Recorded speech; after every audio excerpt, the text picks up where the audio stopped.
మనకు ఆయిల్ కూడా ఎక్కువ ఏం పట్టదండి.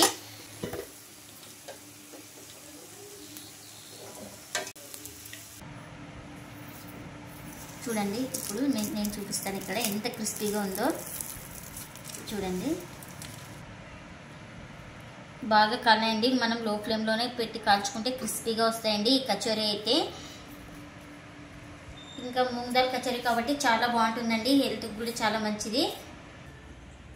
హాయ్ ఫ్రెండ్స్, అందరు ఎలా ఉన్నారు? అందరు బాగున్నారా? మేము కూడా బాగున్నామండి. మీరు కూడా బాగుండాలని మనస్ఫూర్తిగా అయితే కోరుకుంటున్నాను.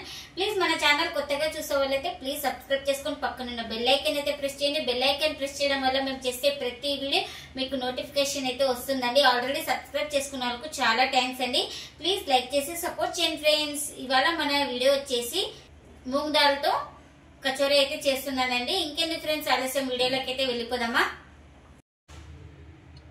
ఇంకా నేను ఇక్కడ కచోరీ చేయడానికి అయితే 1/2 కిలో మైదా అయితే తీసుకున్నానండి, జల్లించి తీసుకున్నాను. ఇంకా అందులోకి కాస్త ఉప్పు,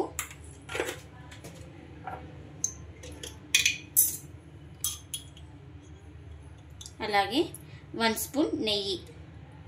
ఇంకా ఈ కచోరీ అయితే నేను నెయ్యితో అయితే చేస్తున్నానండి. టేస్ట్ అయితే చాలా బాగుంటుందండి నెయ్యితో చేయడం వల్ల. ఇంకా ఇప్పుడు దీన్ని అంతా ఒకసారి బాగా కలిపేసుకుందామండి. ఇంకా చూడండి ఇలా బాగా అంతా కలిపేసిన తర్వాత మనకు ఇలా ముద్ద చేస్తే ఇలా అవ్వాలండి. చూడండి ఇంకా నాకు ఇక్కడ 2 స్పూన్స్ అయితే నెయ్యి అయితే పట్టిందండి. ఇంకా ఇలా అంతా బాగా కలిపేసుకొని కొద్ది కొద్దిగా వాటర్ వేసేసుకుంటూ చపాతీ పిండిలాగా తడిపేసుకోవాలి. ఇంకా నెయ్యి లేని వాళ్ళైతే నూనె అయినా వేసుకోవచ్చు. ఇంకా నెయ్యి ఇష్టం లేని వాళ్ళు కూడా బటర్ కానీ యూజ్ చేసుకోవచ్చండి. ఈ మూడిటిలో ఏదో ఒకటి యూజ్ చేసుకోవచ్చు.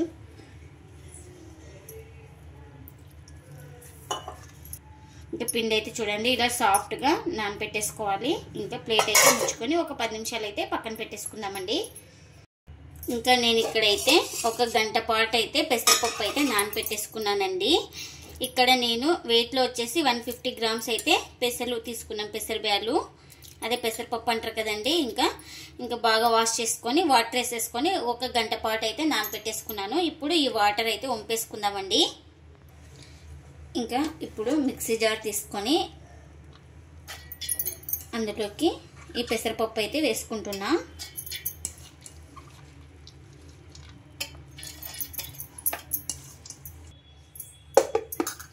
ఇంకా ఇప్పుడు దీన్ని గ్రైండ్ చేసుకుందామండి. చూడండి అంత స్మూత్గా వేసుకోకూడదు, కొంచెం పచ్చగానే ఉండాలండి. ఈ పేస్ట్ అయితే ఒక గిన్నెలోకి అయితే తీసుకుందామండి.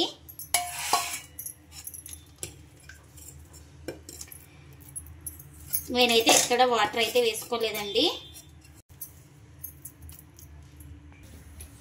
ఇంకా ఇప్పుడు స్టవ్ అయితే ఆన్ చేసుకొని కడాయి అయితే పెట్టేసుకున్నానండి. అందులో ఆయిల్ కూడా వేసేసుకున్నాను. ఆయిల్ కూడా హీట్ అయింది. ఇంకా అందులోకి కొద్దిగా పోపు దినుసులు, అలాగే పచ్చగా దంచుకున్న ధనియాలండి, అలాగే 1 స్పూన్ సోంపు, అలాగే చిన్నగా కట్ చేసుకున్న ఉల్లిపాయలు, చిన్నగా కట్ చేసుకున్న పచ్చిమిర్చి ఇందులోకి అయితే వేసుకుంటున్నానండి. ఇంకా ఇవన్నీ వేసేసుకొని బాగా ఫ్రై చేసుకోవాలండి. మనకు సోంపు ధనియాలు వేయడం వల్ల ఫ్లేవర్ అయితే చాలా బాగుంటుందండి. ఇంకా ఇప్పుడు చూడండి ఆనియన్స్ అయితే బాగా మగ్గినాయండి. ఇలా మగ్గిన తర్వాత మనం ముందుగా పేస్ట్ అయితే చేసుకున్నాం కదండి పెసరపప్పుది, ఇంకా ఆ పేస్ట్ అయితే ఇందులోకి వేసుకుంటున్నా.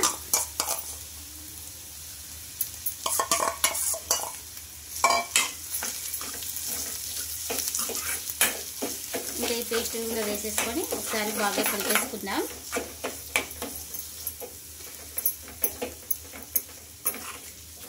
ఇంకా ఇందులోకి కారం, అలాగే రుచికి సరిపడినంత సాల్ట్, ఒక 1/2 టీ స్పూన్ ధనియాల పొడి, ఇంకా ఒక 1/2 టీ స్పూన్ గరం మసాలా, ఇవన్నీ వేసేసుకొని బాగా కలిపేసుకుందామండి.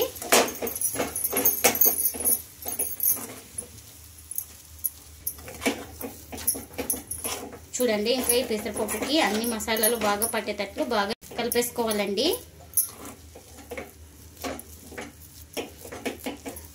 ఇంకా ఇందులో చివరిగా కొంచెం చిన్నగా కట్ చేసుకున్న కొత్తిమీర అండి. ఈ కొత్తిమీర కూడా వేసేసుకొని బాగా కలిపేసుకుందామండి. ఇంకా ఇప్పుడైతే స్టవ్ అయితే ఆఫ్ చేసుకుంటున్నాను. ఇంకా ఇప్పుడైతే ఒక 10 నిమిషాల తర్వాత అయితే చూడండి ఇంకా పిండి అయితే బాగా నానింది మనకు.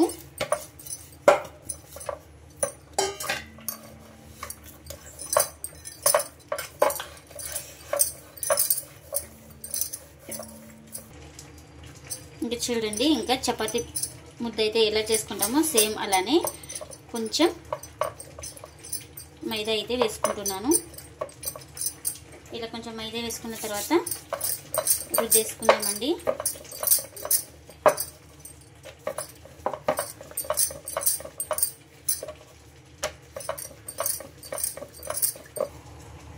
ఇప్పుడు ఇంకా ఇందులోకి నెయ్యి అయితే అప్లై చేసుకోవాలండి. కొంచెం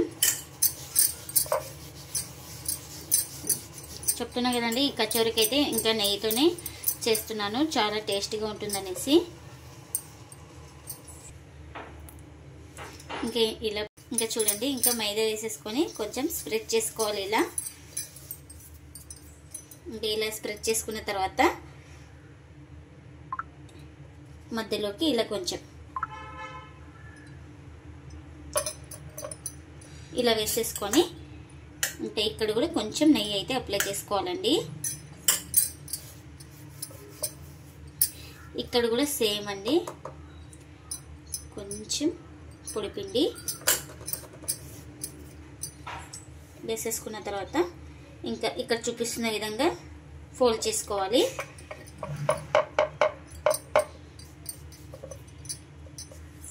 ఇంకా ఇలా ఫోల్డ్ చేసుకున్న తర్వాత కొంచెం లైట్గా ప్రెస్ చేసుకుందామండి. ఇలా లైట్గా రుద్దేసుకుందాం.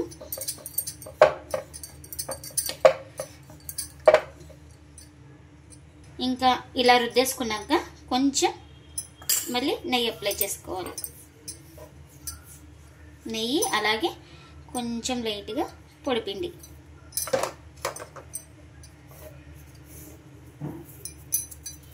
ఇంకా ఇలా వేసేసుకున్న తర్వాత ఇలా ఫోల్డ్ చేసుకోవాలి. ఇక్కడ చూపిస్తున్న విధంగా బాగా టైట్గా చేసేసుకోండి. ఇలా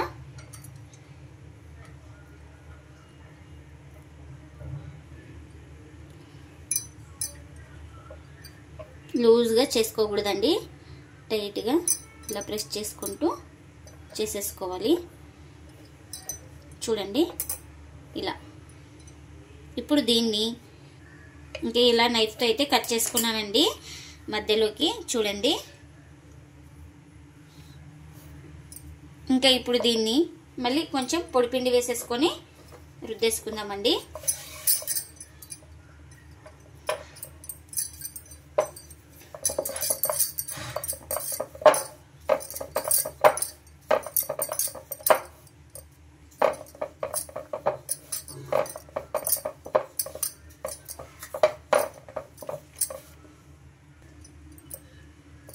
ఇంకా ఇది కూడా ఉంది కదండి కట్ చేసుకునేది, దీన్ని కూడా రుద్దేస్తున్నా. ఒకటే సైడ్ అయితే రుద్దేసుకోవాలండి, మళ్ళీ బ్యాక్ సైడ్ ఏమి రుద్దకూడదు.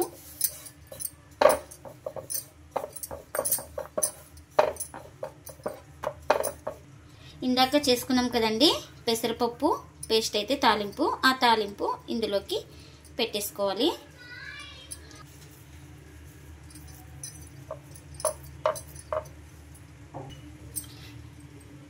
ఇలా చేసుకున్న పెసరపప్పుది పెట్టేసుకున్న తర్వాత ఇంకా సైడ్లకి అంచులకండి కొంచెం తడి చేసుకోవాలి. ఇలా వాటర్తో అయితే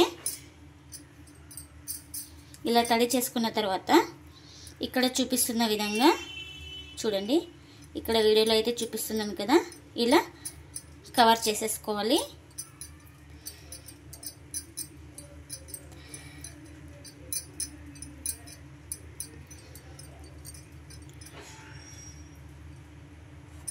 మనకు ఏమైనా ఎక్స్ట్రా అనిపిస్తే పిండి తీసేయండి, లేదంటే ఇంకా చూడండి నాకేమైతే ఎక్స్ట్రా అయితే లేదు, ఇంకా కొంచెం లైట్గా ఇలా ఒత్తేసుకోవాలి అంతే. ఇంకా సేమ్ అండి, దీన్ని కూడా కొంచెం సైడ్లకి తడి చేసుకోవాలి. ఇంకా ఇలా తడి చేసుకున్న తర్వాత ఇలా ఇక్కడ చూపిస్తున్నాను కదండి, ఇంకా అదే విధంగా పెట్టేసుకోవాలి. మనకు ఇది మైదా కాబట్టి సాగుతుందండి. ఇలా మొత్తం ఇలా కవర్ చేసేసుకోవాలి దగ్గరికి. చూడండి, ఇంకా ఇలా దగ్గరికి అనేసుకొని ఇలా ప్రెస్ చేసుకోవాలి. ఇంకా ఇవి చేసుకొని ఒక ప్లేట్లోకి అయితే పెట్టేసుకోవాలండి. ఇంకా సేమ్ అన్నీ ఇలానే చేసుకోవాలి. ఇంకా ఇక్కడైతే మొత్తం చేసుకున్నానండి. ఇంకా కచోరీ అయితే ఇంకా ఇప్పుడు స్టవ్ అయితే ఆన్ చేసుకుని ఆయిల్ కూడా పెట్టేసుకున్నాను. మనకు ఆయిల్ అయితే హీట్ ఉండకూడదండి.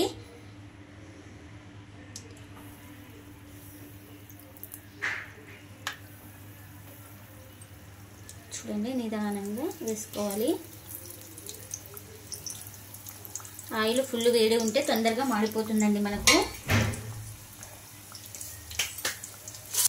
మనం వెంటనే తిప్పకూడదండి. ఒక నిమిషం తర్వాత అయితే ఇంకా ఇలా తిప్పేసుకుందాం. ఆయిల్ ఎక్కువ హీట్ ఉంటే మాడిపోతుందండి. అందుకనే కొంచెం లైట్గా మీడియం ఉన్నప్పుడే ఇవి వేసేసుకోవాలి.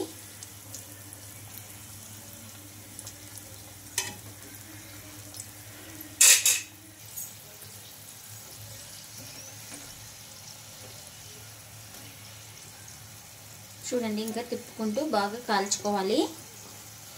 మనం దీన్ని లో ఫ్లేమ్లోనే పెట్టి కాల్చుకోవాలి. ఇంకా చూడండి, ఈ కలర్ వచ్చేదాకా అయితే ఫ్రై చేసుకోవాలి. మనకు ఆయిల్ కూడా ఎక్కువ ఏం పట్టదండి.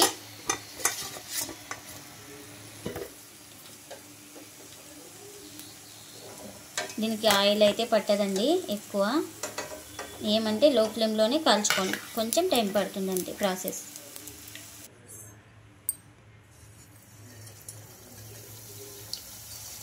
ఇంకా మొత్తం అన్నీ ఇలానే కాల్చుకోవాలండి.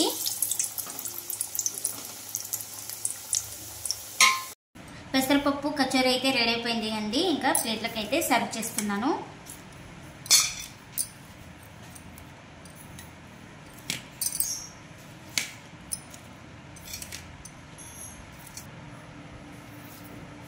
చూడండి, ఇప్పుడు నేను చూపిస్తాను ఇక్కడ ఎంత క్రిస్పీగా ఉందో. చూడండి, ఇంకా ఇట్లా చేతితో నలిపితే ఇలా క్రష్ అవ్వాలండి. మనకు బాగా కాలండి. మనం లో ఫ్లేమ్లోనే పెట్టి కాల్చుకుంటే క్రిస్పీగా వస్తాయండి ఈ కచోరీ అయితే. ఇంకా మూంగ్ దాల్ కచోరీ కాబట్టి చాలా బాగుంటుందండి, హెల్త్కి కూడా చాలా మంచిది. ఇంకా ఇప్పుడైతే ఈ కచోరీ అయితే టేస్ట్ చేస్తున్నానండి. ఇందులోకి సాస్ అయితే పెట్టుకున్నాను.